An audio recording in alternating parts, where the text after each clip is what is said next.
बच्चों, अब हम पाठ के अभ्यास कार्य को समझेंगे। प्रश्न 1, प्रश्न 2 और प्रश्न 3। प्रश्न 1 है, शुद्ध कथनस्य समक्षम आम, अशुद्ध कथनस्य समक्षम न इति लिखत।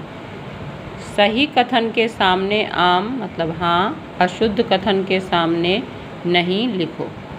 पहला वाक्य है, अस्माकं राष्ट्रस्य ध्वजे त्रया वर्णा सन्ति। हमारे राष्ट्र के झंडे में 3 रंग हैं।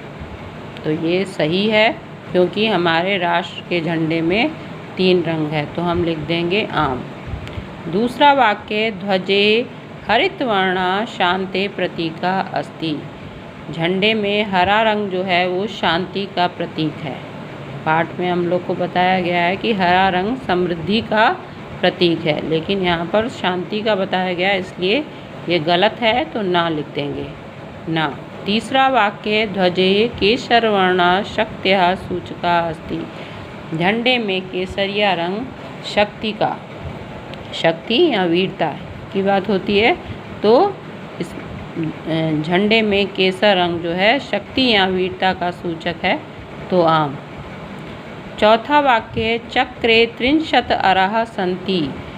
झंडे में 30 तीलियाँ हैं, जबकि हमने पढ़ा है कि 24 चतुर्विंशति हैं, तो ये ना, ये गलत है।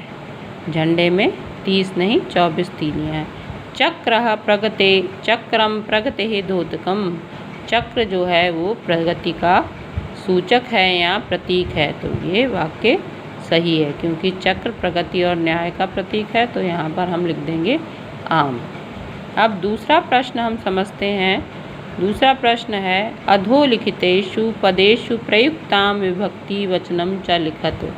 नीचे लिखे पदों में प्रयुक्त विभक्ति और वचन लिखो। जो ये पद दिए हैं, शब्द दिए गए हैं, इनके विभक्ति और वचन हमें बताते हैं। विभक्ति और वचन हम कैसे जानते हैं? ये हम रूप के द्वारा जानते हैं, क्योंकि जैसे हम जब बालक और बालिका शब्द के रूप पढ़ते हैं तो हमें विभक्ति और वचन का पता चलता है। ये पहले मैं आप लोग को बता चुकी हूँ। और जैसे उदाहरण के लिए दिया हुआ है, त्रयाणाम, ये षष्ठी भक्ति बहुवचन का रूप है।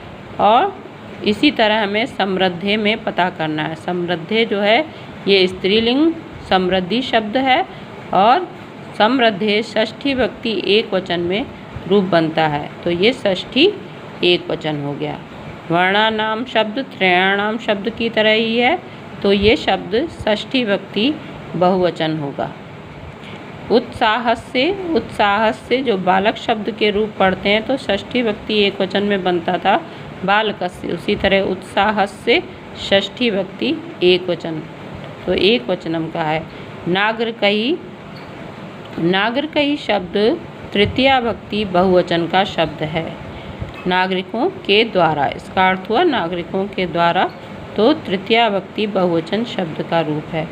सात्विकतायाः, ये स्त्रीलिंग शब्द है सात्विकता शब्द, और ये षष्ठी भक्ति एक वचन में स्त्रीलिंग शब्द का रूप इसी तरह बनता है, सात्विकताया, शुचिताया, स्वाधीनताया। प्राणानाम शब्द जो है वो वर्णानाम शब्द की तरह है, ये षष्ठी भक्ति बहुवचन है। सभायाम, इसका अर्थ है सभा में, और ये सप्तमी भक्ति एक वचन का रूप है। तो इस तरह से ये आपने विभक्ति और वचनों के बारे में जाना। अब हम प्रश्न संख्या 3 के बारे में बताते हैं। प्रश्न संख्या 3 है, एक पदेन उत्तरत। एक पद में उत्तर दो। पहला प्रश्न है, अस्माकं ध्वजे कति वर्णा सन्ति। हमारे झंडे में कितने रंग हैं? तो आप सभी जानते हैं कि 3 रंग हैं, तो इसका उत्तर हो जाएगा त्रयः। अस्माकं ध्वजे त्रयः वर्णा सन्ति, क्योंकि एक पद में देना है तो हम केवल लिखेंगे त्रयः। दूसरा प्रश्न है, त्रिवर्णे ध्वजे शक्त्यः सूचक का वर्णा। तिरंगे झंडे में शक्ति का सूचक कौन सा रंग है? तिरंगे झंडे में शक्ति का सूचक कौन सा रंग है?